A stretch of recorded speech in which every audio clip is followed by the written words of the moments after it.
I said, well, let's set a trial date then. And I stood before the judge and entered my plea of not guilty. And I get to come back in a couple weeks and have my case heard before the judge.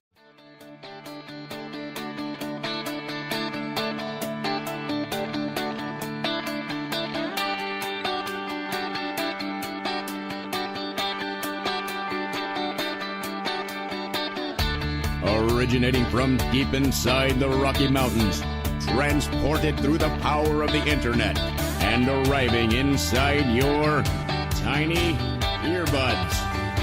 It's the Appraiser Coach Podcast. Minisode. I'm sitting in a parking lot a couple of blocks from traffic court in a city that's quite a distance away from where I live and typically conduct business. But hey, that's the cost of doing business, right? I want to pause here and remind you we are sponsored by ANOW Software. ANOW is not a cost of doing business. It's an investment in doing business. It's the way I do business, and it's the way that I take care of my appraisal business. If you're not using ANOW Software, check them out. Go to anow.com/coach. One more time, ANOW, ANOW.com/coach. Folks, I got up this morning at about 6:30 a.m. and I drove 3 hours south to attend traffic court at 10 a.m. this morning and basically sat around for, you know how traffic court works, right? I mean, you've been there lots. That's just the cost of doing business, right? Sat around for about, 90 minutes before the prosecutor called me out in the hall and asked what I wanted to do. And I said, well, I'm not guilty. So let's talk plea bargain. He said, no, I don't think so. I said, well, let's set a trial date then. And I stood before the judge and entered my plea of not guilty. And I get to come back in a couple weeks and have my case heard before the judge. You know, my wife kind of laughs at me. She thinks I deserve what I get. But I told her, hey, babe, it's the cost of doing business. When you put on as many miles as I do, traffic court is just one of those things that you just have to deal with once in a while. I know there's some of you that never have to deal with that, and I envy you, but not really, because I make choices, I guess. But I was not guilty, so that's why I'm here, right?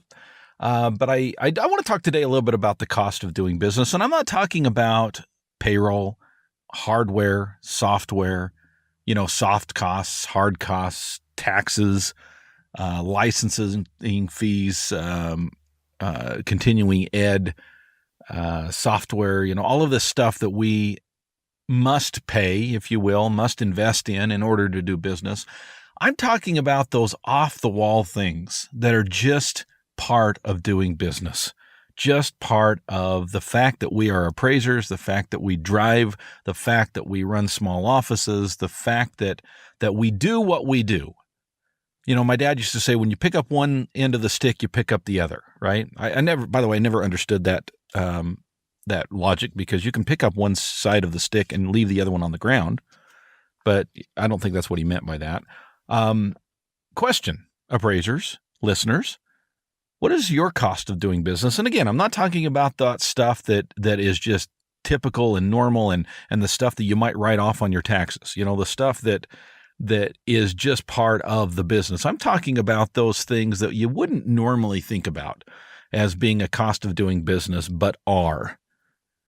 For example, I'm in the process of doing my taxes, and this is something that I write off. Well, I kind of do and I kind of don't, because some things you can and some things you can't regarding meals. Okay, meals and entertainment for the IRS.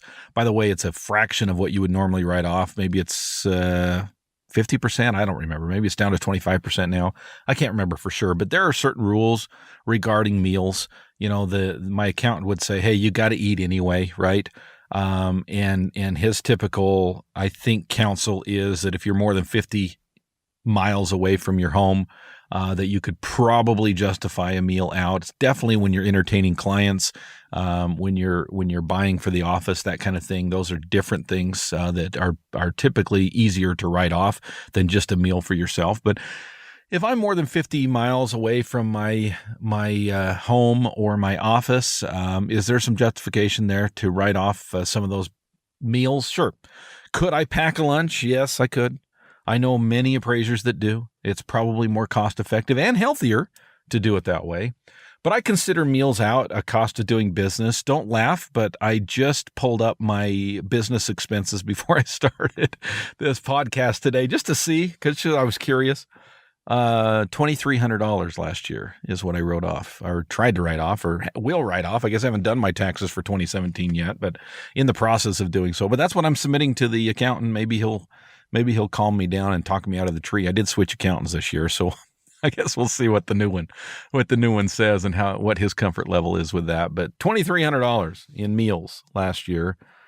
That's pretty hefty. But, again, cost of doing business, right? What are some other things that are the cost of doing business for you? I know this is going to sound a little off the wall, but a gym membership. I kind of justified that last year as being a cost of doing business. Now, is it directly related to business? No. But in my mind, I can justify it because, hey, what do I do all day? I sit around either in my car or in the office. Now, I do have a standing desk, and I think that is helpful, but I'm honestly not at my standing desk, but just a couple of hours a week. It's at my main office where I do these types of recordings, where I do my coach calls, where I do a lot of coaching and mentoring. I don't do a lot of appraisals from that office, to be honest with you. When I'm doing appraisals, it's in my main office with the other assistants surrounding me, or it's at home. I just don't do a lot of sitting at a desk, but I do a lot of sitting in the car, which I'm going to bring up after the break. I want to pause here to remind you, of course, that we are sponsored by ANOW Software. The investment in ANOW, folks, is not a cost of doing business. It just isn't, because what you get back, when I think about a cost, I think about something that you're putting out, right? ANOW is not like that. ANOW is going to give back, and give back. And any quote-unquote cost that you have into ANOW, I guarantee you'll get back and then some. Why? Because it saves you time. As a business owner, you want to know what's going on in your business, and you want to not spend a lot of time crunching numbers and rearranging tables and importing into Excel and filtering through Excel and doing all of this stuff that we have to do to get a snapshot of your company and your business and your appraisals and what's going on. Folks, ANOW makes it easy. Go to anow.com/coach. One more time. It's anow.com/coach. And we have a new sponsor here today. Super excited to welcome onto the Appraiser Coach program, Carpool Buddy. Carpool Buddy, folks, I don't actually live and work in an area that has a lot of HOV lanes. I just don't. About the only time I experience those types of things are when I travel, but I know a lot of you appraisers do. And, you've got 3 or 4 appointments during the day. You've got to get from one side of town to the other.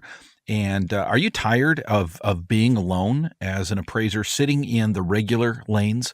You watch all of your peers, your colleagues, your neighbors, your friends, they're all in the HOV lane or just speeding past you, right? And you're thinking, geez, if I was over there, think how much faster I could get things done, right? Thinking of the cost of business today. We're talking about that, right? Man, wouldn't it be great if you could ride in the HOV lane and not have to pay those high tolls? Well, now you can. Carpool Buddy is basically a blow-up doll that you can put in your passenger seat, which will give you a second person. Now, are they legal? Probably not. They kind of blur those lines a little bit, but I'll tell you what. Talk about the cost of doing business. Man, talk about reducing that cost and reducing the amount of time that you spend on the road. Man, you need to get Carpool Buddy. I'm really grateful to have them as a sponsor here. Totally ethical, totally morally right company. I'm just super proud that they have decided to come on board with the Appraiser Coach. Are those lines of ethical driving getting a little muddy? Take the HOV lane with Carpool Buddy.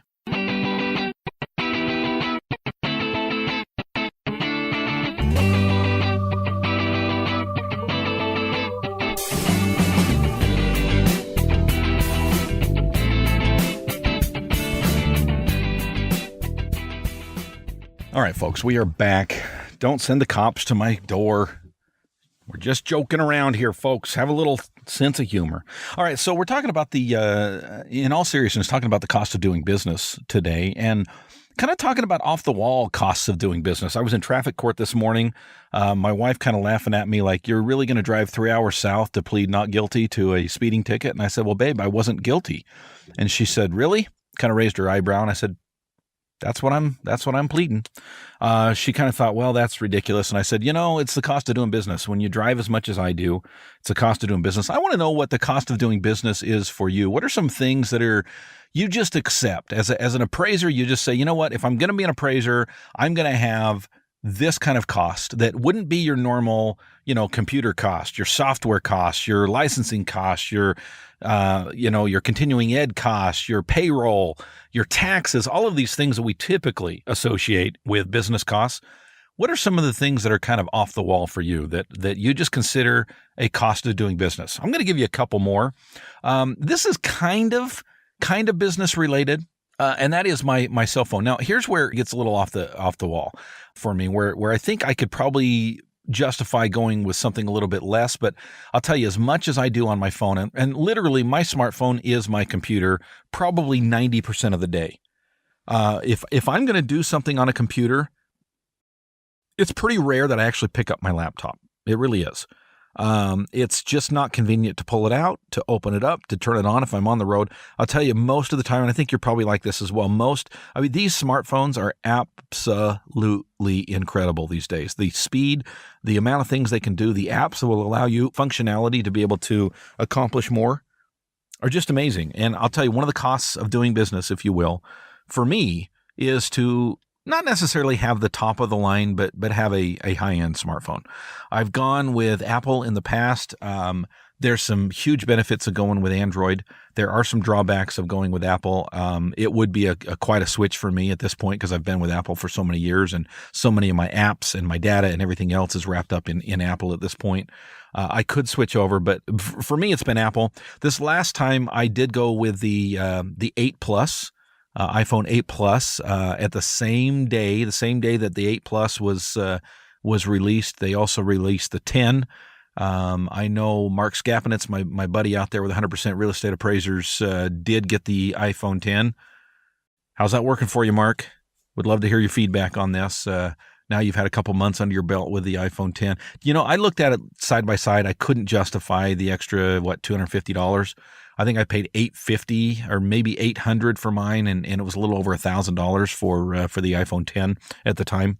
To me, it just didn't quite make the cut, but nonetheless, I can certainly see why Mark and others have gone with that. But I do have to say, I do enjoy a luxury, if you will. To me, it's a necessity. At least that's the way I present it to my wife, to have a very robust and very productive machine that we call smartphone. So that's kind of an off the wall, kind of a mixture between a business expense and maybe I could get away with a little less quality. But to me, as much as I do on the smartphone, it makes sense for that.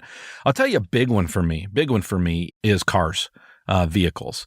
The gas, the wear and tear is just something that I accept as a real estate appraiser. Let me give you an example of how much I drive.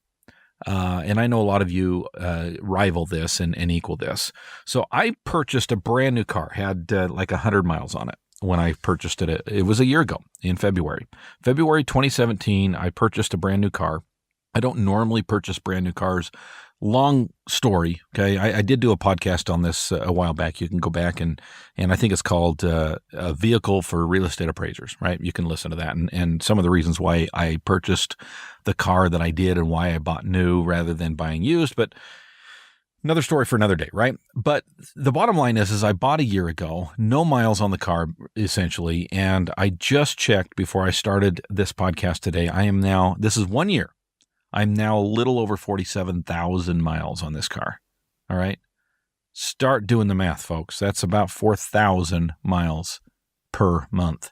It's a lot of miles, a lot of drive time, a lot of road that I'm watching. And with that comes some wear and tear, right? For example, windshields. Well, I'm looking at a cracked windshield now, and I honestly just replaced this windshield about a month ago. This is the third windshield I've gone through. It's part of the cost of doing business when you live in Idaho and you work the rural areas. They put a lot of sand and dirt on the roads, and you get behind a truck and it flips up rocks, and it just is what it is. Now, my wife would say that maybe I tailgate a little bit too close. Maybe she's right. But again, cost of doing business, right? Sunglasses. I go through a lot of sunglasses. I learned a long time ago to not buy the high-end sunglasses. Don't be stupid, Dustin, because why? Because I lose them. I sit on them. I break them. I do a lot of things to sunglasses. So you know what I do? I buy multiple pairs when I'm at Walmart for $3 or $4, and I keep them in the car, and I keep them in my bag, and I keep them in multiple vehicles, and I keep them everywhere.